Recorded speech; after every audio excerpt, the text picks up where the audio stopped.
தங்கம் ஏறினாலும் இறங்கினாலும் நடுத்தர மக்களுக்கு பெரும் சுமைதான் போல. சமீபத்தில் தங்கத்தின் மீதான ஒரு புதிய திட்டத்தை மத்திய அரசு அறிவிச்சிருக்காங்க. என்னென்னு பார்த்தீங்கன்னா அடகு வைக்கிற நகையில் பல விதிமுறைகளை பூர்த்தியிருக்காங்க. என்னென்னா, அடகு வைத்த நகையை திருப்பும்போது மொத்த முதலையும் கொடுத்து திருப்பிட்டு மறுநாள் தான் வைக்கணும் அப்படிங்கிற மாதிரி சொல்லியிருக்காங்க. ஒருவர் முழு நகையும் பணத்தை கட்டிவிட்டு மறுநாள் அடகு வைப்பதற்கு பதிலாக திருப்பிவிட்டு சென்று விடலாம். அந்த அளவுக்கு ஒரு விதிமுறை இருக்கும் நிலையில் தற்போது முழு தொகையை கொடுத்து விட்டு தான் நகையை திருப்ப முடியும் என்றால் அவரால் முடியுமா? ஒன்று. இரண்டாவது, தங்கத்திற்கான உரிமத்தை, அதாவது தங்கத்துக்கான இந்த தங்கம் எப்போது வாங்கப்பட்டது, இந்த காலகட்டத்தில் வாங்கப்பட்டது என்பதற்கான ஆதாரத்தையும் சமர்ப்பிக்க வேண்டும் என்று ஆர்பிஐ உத்தரவிட்டிருக்கு.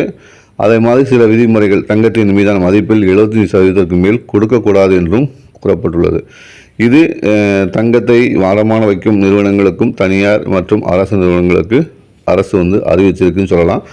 இந்த விதிமுறை கிட்டத்தட்ட நேரத்திலிருந்து பரவலாக பேசப்பட்டிருக்கு. எந்த நேரத்திலும் இந்த விதிமுறைகள் அமலாகலாம் என்பதால் இந்த திட்டத்திற்கு பல்வேறு தரப்பினர் எதிர்ப்பு தெரிவிச்சுட்டு வராங்க.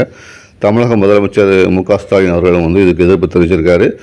இது தொடர்பாக மத்திய அரசுக்கு கடிதம் எழுதியிருக்காரு. இது இந்த மத்திய அரசு இந்த திட்டம், இந்த விதிமுறைகள் ஆர்பிஐயின் விதிமுறைகள் ஏழை எளிய நடுத்தர மக்களை மிகவும் பாதிக்கும். எனவே இதில் உள்ள கடுமையான விதிமுறைகளை தளர்த்த வேண்டும், அதை நீக்க வேண்டும் என்று முதலமைச்சர் மு.க. ஸ்டாலின் மத்திய அரசை வலியுறுத்தியிருக்காரு. மத்திய அரசு இந்த விஷயத்தில் மனம் இறங்கி வருமா என்பதை பொறுத்திருந்து பார்ப்போம்.